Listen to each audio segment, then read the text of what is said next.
Good morning. So when you're a kid, Christmas, and you get a new Lego set, and you're so excited to make it. That's what this is like for me today. So, last of the bits are here. Um, I have a little bit of cleaning left to do and a couple of threads left to chase, but I'm going to do it as I'm going because you'll see from the amount of parts I show you, there's a lot going on. So, bite-sized chunks just means it's safer and simpler. Going to start by putting the injectors back in it. Rock cover gasket. I'm going to put it on the crane so I can take it off the stand because I have a new rear main seal to go on. Then I'll put it back on the stand, flip it, refit the sump. I actually bought genuine white RTV for the sump. That's the level of detail we go to here. When the sump is on it, I'll flip it back this way around and then I'll start adding all the bits to it. So I'll bring you back in for the interesting stuff because this will take a while. So even if I time lapse it, it still won't be quick. So let's get stuck in. So before we go any further, we'll just explain this. So all my new parts I ordered from Skoda Parts, but I actually spent a couple of hours before that even to determine what I needed new and what I could reuse. So I've done kind of a bill of materials here with the part numbers, where I ordered it from, the quantities, and I have all my torque specs here. So when I'm rebuilding it, I'll just bring this cheat sheet with me. Obviously cross-reference that when I got my order to make sure I have everything. So I do believe I have everything, but the way it goes, I'll find something I'm missing now. But what harm? So a lot of stuff here is kind of being that some of the fasteners have been cleaned. There's a couple more bits to go. Cleaned out all my high pressure fuel lines from the rail up to the injectors in the ultrasonic. Wiring loom. This is a dark side billet flywheel for the 02Q box with the Sachs Performance pressure plate and clutch. That is an organic clutch, so the pedal might be a bit heavier, but it should still be pretty nice to drive. We'll see. Ram air intake system, braided. Taking the zoom out for the focus. Braided oil line from the filter housing to the turbo. Refurbished BV43 turbo from Drive Shaft Services. Thanks again, Michal. EGR delete, EGR cooler delete. Some of these bits I painted, so crank pulley, the time belt covers, that's an auxiliary fuel pump. Drive shafts, I'm waiting on CVs for them. So one was so badly shot that the retaining clip was missing in it, so when I went to pull it apart, it just fell apart in my hand, which was hilarious. So they're all painted satin black, a couple of brackets, coolant hoses, etc. Gearbox bolts are new, the oil filter housing stuff's gone through the ultrasonic, windage tray, fuel hoses, stuff like that. Pickup, I have O-rings for the pickup. Again, while they're in there, reconditioned starter, new Vallejo alternator, gearbox oil, Ina Schaefer time belt kit. If you want a genuine time belt kit, don't bother going to Skoda, just get the Ina one because that is what it is. Save yourself a bit of money. Vacuum pump gasket, brake fluid, because obviously I'll have to bleed the clutch. And then I suppose here is all my new fasteners. So again, per my list, I spent a lot of time going through. Again, some things are kind of self-explanatory, but here's a good example, like the injector crush washers and the part numbers and quantities. So I know now when I'm going out, I have my new O-rings, my new crush washers, my bolts for the covers, and I bring the rocker cover gasket. So just need to be organized when you're going to this level because it'll just be so much more difficult if you're not. So I spent a lot of time up front, as I say, organizing myself, making sure I order the right bits, and then categorizing everything. So now it'll make the next step so much nicer. Okay, so progress update and first snag. Injectors, new crush washers, sealing rings, covers in. Took the engine off the stand to the rear main. And you need a special tool. And I only just learned that. So that's fun. Rang local motor factors, don't have it. So we'll see. We may pivot and do other things. But for now, that is a no-go. So there's a jig to hold the pickup ring for the crank position sensor. And it looks like when you buy it, there's a clip. I should have brought it out. It looks like it would just sit on, but supposedly no. So you have to make sure the pickup ring is perfectly aligned. Obviously, the risk of that going wrong, if I put it all together, it's clutch off, flywheel off, box out. So I'm just not going to do that. We'll make sure it's right. So yeah, that's where we're at. Okay, so making some good progress here. So said it's stop for an update. This is actually day 3. I've been chipping away at this over the last few days. So I suppose first thing, rear main is replaced. I had to seek some advice on that. The manual calls for a special tool to be used to fit it. I don't know if you can see here, but the pickup ring for the crank position sensor, it's a what am I trying to say? It's full assembly, so it comes as one. So that was a little bit fiddly. Got there in the end. Let's go to the front. Manifold, injectors, fuel rail, fuel lines all in. EGR delete from dark side. I've retained the anti-shudder valve. If you've ever deleted one of these before, there's 2 reasons why I'm keeping it. 1, so that when I shut off the engine, it shuts off nice and smooth. They're fairly aggressive without it. And 2, in the unlikely event that there is ever a runaway with this engine, when you hit the key, it'll close the throttle blade in there to starve the engine of air and shut it down. So just in the heat of the moment and panic sets in and stuff, it's just a nice safety measure. What's in the front here? So new thermostat, genuine seals, new gaskets and seals throughout. Same thing, oil filter housing with gasket. The seals for the cooler. Go around to the back. Oh, calm down, gimbal. Turbo is all fitted up with the stainless hardware copper washers, dark side EGR cooler, drain pipe / bracket, sump is refitted. Again, all new seals, gaskets, etc. All timed up. So I'd originally said I had an INA kit, and I did, but this idiot ordered the wrong one, so I had to go get another one yesterday. That's an SKF, all new tensioner, pulleys, water pump, bowls, etc. So yeah, timed up pretty nice. I didn't need to do any adjustments, got all the tension out of it the first time round, so very happy with that. So yeah, that's where we're at, getting closer.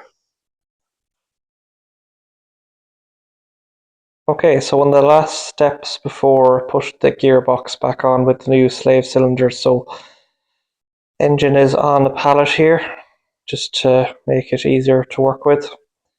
I think you've seen most of the bits that have been added on. I've just dressed the engine with the wire and loom here, and the time belt side engine mount.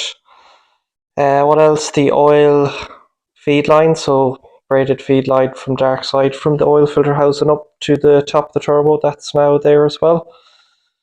So yeah, I'm really happy, I suppose, aesthetically speaking, with how this looks. It's a lot neater now. Still busy, but a lot tidier than it was. So Sachs performance pressure plate and clutch got on there, lined up pretty easy. So I actually put the box straight on after this, and no hassle, went straight in. So very, very pleased with that. it's back, better than ever. Um, I ploughed through the last of this. If you've seen anyone who watched my Instagram, the last day of this was just, and it was a Murphy's Law situation. I had a couple of small bits to do. Most obviously, fit those inserts. I need to get an AC compressor. Some weird going on there. The center bolt for the clutch assembly on it, the bolt had like backed out. So I was like, oh, maybe I can just tighten it, but no. There's some weirdness going on there. So I was like, I'm not, because it's on the auxiliary belt system, I'm not taking a chance with it. Just replace it. CVs yesterday were. I remember why I hate doing CVs so much. It's been so long since I've done them. And when you're so long since you've done a job, and you're like, it kind of goes out of your head, and you're like, no, I don't think it'd be that bad. To be honest, it was fine until the last inner CV on this side. It was all together. I don't know if anyone who's done these knows there's like the cap on the end of it, and I'm trying to think. The inner has the C clip on it. It's actually a circlip, not a C clip. Sorry. So that was grand. And then literally when I went to take it off, took the whole shaft, put it back in, the center brace with the bearings popped up, and they all fucking popped out of it. I was like, I'll get them back in handy enough. No, I spent hours trying to do it. So for finish, because the old inner CV I took out was alright, I just cleaned that out and repacked it with grease and fitted that in. But I had to cut the clips off the boot to do that. And I had no other clips. So it's cable tied, which is not the right thing to do. But I just wanted to put some kind of driving on it to snag it and feel it out. So that's another job. So that's just on one of the inners, this one here. So 2 new CV clips. So I'll get them during the week. Anything else to report? Yeah, I forgot to clip on one coolant hose there. In the interest of full transparency, I pulled it out to reroute some of the loom, and I put it up, and then obviously I forgot to the spring clip back in place. So I was driving in here yesterday evening, and it popped the hose as I pulled in and puked coolant all over the driveway. It's a very easy fix. Stuff like that, as far as I'm concerned, is perfect because they're non-issues. They're stuff that always happens when you're doing this, and it's not a problem, if you want to call it that, because it's so easy to rectify. I had a few small oil leaks, which was purely down to the banjo fittings on the braided oil feed line for the turbo. I can grab the camera and show you that in a minute. Again, I'm not familiar with these, so I didn't crank down on them because there's 2 crush washers either side. Same as if anyone's familiar with brake banjo bolts, it's the same thing. Banjo bolt through the middle, copper washer on top, copper washer on bottom. So I didn't crank down on it. So the one that topped the turbo was weeping, nipped it up, gone. And the one that goes into the oil filter housing was the same. She just went in with a 17 and nipped it a little bit more, and it's all good. So stuff like that, again, as I say, absolutely fine with me. If it's stuff like oil filter housings or anything we have to go deeper is annoying. Again, it's kind of part of it. It's why I spend so much time like marking and torquing. I am human at the end of the day. As you've seen, like forget clips and stuff like that. So it's trying as much as you can to be certain. Like I suppose all critical fasteners would always torque. And yeah, marking things as you go to make sure you don't forget. Like, it's so easy. If someone rings you or someone calls you and you get distracted and you're like, oh, did I, don't I? Or did I, didn't I? That's just easier to go around with a pen and mark it. So yeah, I'll take off the camera, we'll do a quick walk around and take off the stand even, Jesus. And that'll kind of wrap up this series. Alrighty, so let's pop the hood. As you can see, oh, I had a freak out there. Oh, did I lock it? I must have. Yeah, it needs a clean badly now because it's been sitting out here under trees and stuff for the last couple of months.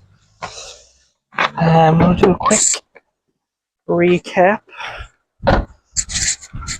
Try not to drop my apparatus in the process.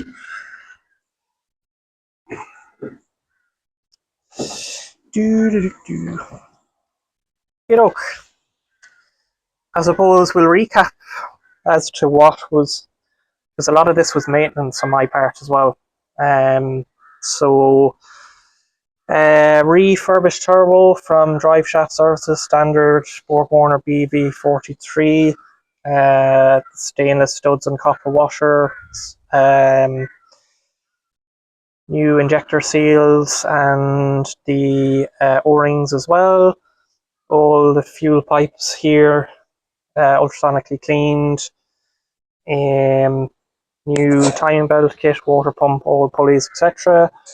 New alternator, new genuine thermostat, EGR delete from dark side, anti-shudder valve cleaned, manifold cleaned, swirl flap delete, new auxiliary belt and tensioner, some of the steel coolant hoses all cleaned, rust treated, painted. Same with a lot of the bracketry and stuff like that. All new seals, gaskets throughout, so rocker cover gasket, vacuum pump gasket, oil filter housing gasket, oil filter housing with cooler, all the new O-rings in there and everything. Solid mass flywheel billet, flywheel from dark side with the Sachs Performance clutch kit, new concentric slave cylinder. Cleaned out all the charge piping was probably unnecessary because this didn't have any failure of any kind. Well, the last turbo failure wasn't due to any impeller damage. So, but yeah, before that, I didn't know the history. So, charge cooler is all being flushed out, cleaned out. Same with every single charge pipe. I actually do need to, there's one this side down the bottom there, you probably can't see it, there's a small little tear starting in it. It's not gone through, but I'm going to get one because it will blow through at some point. Anything else here to note? The oil feed line, as I mentioned, braided to the turbo. The drain, so I actually ordered a second-hand replacement drain because the other one had a little bit of a kink in it as well. New gaskets again, and the drain pipe on these is like a support bracket as well, so that got new O-rings, and I actually got a new banjo that goes into the back of the block, and there's two O-rings on that. New exhaust seal, V-band clamp, a lot of new fasteners throughout, not everywhere, but kind of critical fasteners and stuff. I replaced this bottle. I don't know, for the price of them, I'll probably just replace it because it's a bit grim looking. They're not expensive. Say a new alternator, new starter motor. Actually, that battery was only new before I went at this. Yeah, all the gearbox fasteners and stuff are new. And then the ram air intake system, which, as I say, I don't know that I mentioned that. I thought it was quite expensive for what it was until I heard it, and it's really, I think it's because the air vent, the air intake for the heater motor is right there. You can really hear it at that side of the cabin. it sounds sick. So when I bought it, I was like, it's a bit expensive maybe, and then when I heard it, I was like, no, worth every penny. So yeah, I'm very easily pleased. Um, so that is pretty much it. Can I flip the camera around to say? Yeah, so I always feel very rude when I'm speaking away and not looking at the camera. So yeah, that is it. I can tally up the costs if people want. It will hurt my soul, but it must be between 4 and 5 grand, if not more. It's probably going to be more because it's always more, isn't it? Yeah, you don't do this for financial reasons, that's for sure. Um, I won't be undertaking any projects like this for a while because Jesus, there was some effort in it. Um, but I hope it was entertaining, if nothing else. As I said before, I take a lot of inspiration from people who do stuff like this and learning as well. As well as learning when you're doing it, so you always learn something. But yeah, overall, I was really happy with how this kind of was executed. No, touch wood, been no major issues so far. Long may that last. But yeah, if anyone wants more detail on it, I can certainly give that. Um, and as I say, this isn't something I offer as a service through the business because it's just not financially viable. You know, let's say this is, yeah, it was overkill to be honest. That's just how I roll. I am a perfectionist. Probably too much so, to be honest. It's my greatest, my own biggest critic, so it's my greatest strength and also weakness as well. Um, as I say, look, it's probably as it stands to me now, cost of the car included and everything. It's probably, let's say, a 10k plus 13-year-old VRS. Do you know, like, you're never gonna get your money back on it.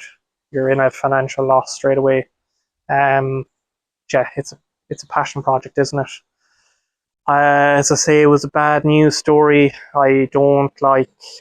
It really doesn't sit well with me like that when you kind of get a bad hand. I didn't want to take the loss and be like the sensible thing would have been to break it, and I probably would have got a good percentage of the money back.